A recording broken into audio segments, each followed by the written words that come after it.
господа, представя ви професор Юлиан Вучков!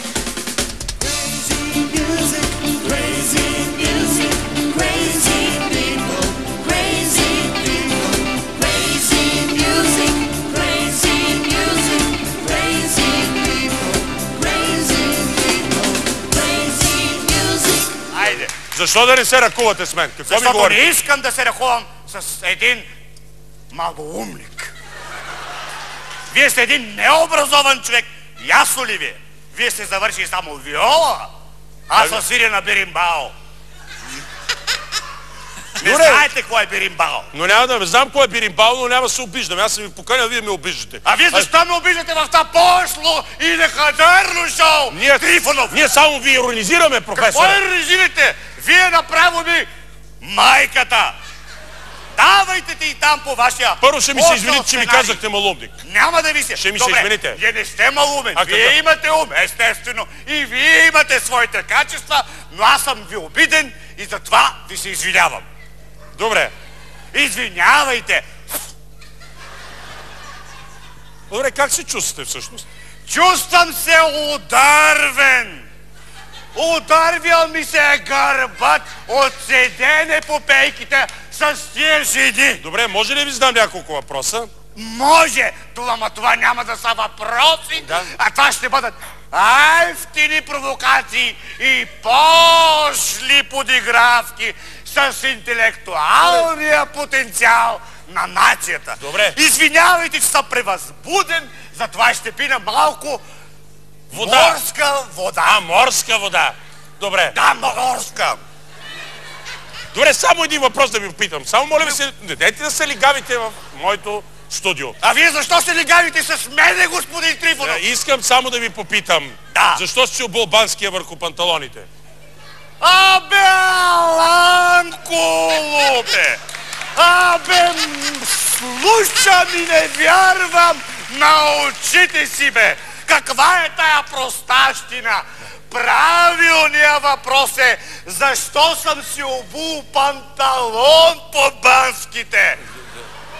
Обул съм се така, защото да се ходи по бански наголо е просташко и некултурно. Да. Къде се подпра, като съм свикнал? Да. Както виждате, аз съм прибрал макарите. Седнете тук, айде седнете, без да говорите. Професор, вие за макари не говорите. Седнете Защо тук. да не говоря? Не Аз ще искам да сядам, защото ще проваля шоуто. Добре, да продължим нататък тогава. Продължете, това шоу си е ваше. Да, вярно ли, че сядате на плажа с пенсионерки по пейките? Боже, слушам и не вярвам на очите си. Това са пошли инсинуации на едно кръчмарско предаване с неморален език и домопробен хумор. Добре. Ако искате да ви целуна, не искам но да се ме... притеснявам да не ви олигавя. Добре, няма нужда да ме целуват. Имате ли млада публика? Какво? Дали имате и млада публика? Аз имам млада публика, естествено. В нея имам млади момичета и те много ме харесват. Да. Ето вчера на плажа срещнах две млади така засукани девойки като мренки. Това е вид хлъзгава риба. Казах им. Кой им казахте? Благодаря ви, че се засмехте на моя интелектуален хумор. Да, кой им казахте? Казах им. Момичета, искате ли да направим 11 минус 8? А те викат, какво е това? Веднага им казах, предлагам ви да направим тройка, ама не искам да ви го кажа просташки. Защо? Защото аз съм написал 25 книги. Какви книги сте написали, професоре? Ба ти луд ли си, бе? Ба вие сте луд, бе! Ба направо ще се ядосам и... Да, седнете. Не отговарям за последствията. Седнете. Боже! Той не ми е чел книги. Благодаря за аплодисментите. Вие не сте малоумни, като да не говоря. Така, вчера даже написах една нова книга за морето. Как се казва? Казва се Афродита не е мита. Аха. В смисъл, че тя не се е къпала в море. Значи момичетата в този смисъл си падат по вашите книги.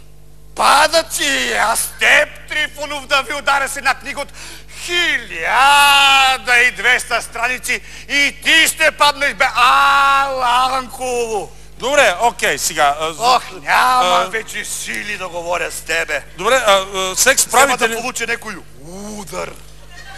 Секс правите ли, професор?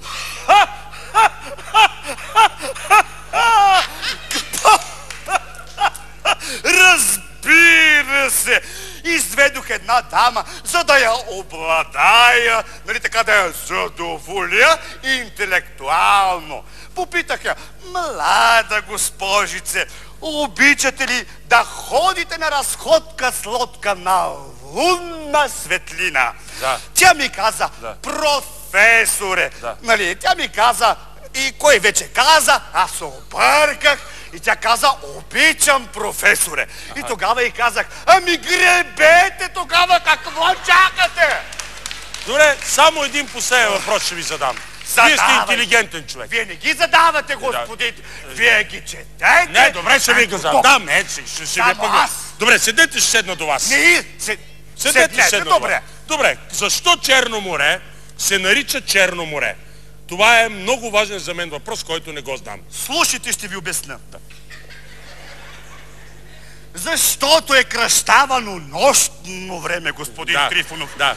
Което, виждам, че ставаме приятели вече. Което ми напомня за една моя авантюра през нощта, когато хванах една черна жена и започнах да я любя във водата. Да. Когато ми стана така хубаво,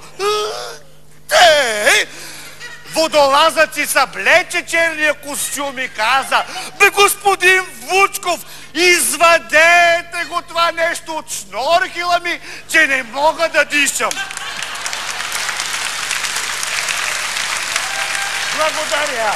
Благодаря ви. Добре, благодаря, професор. Това беше моята беседа за плътската любов. Не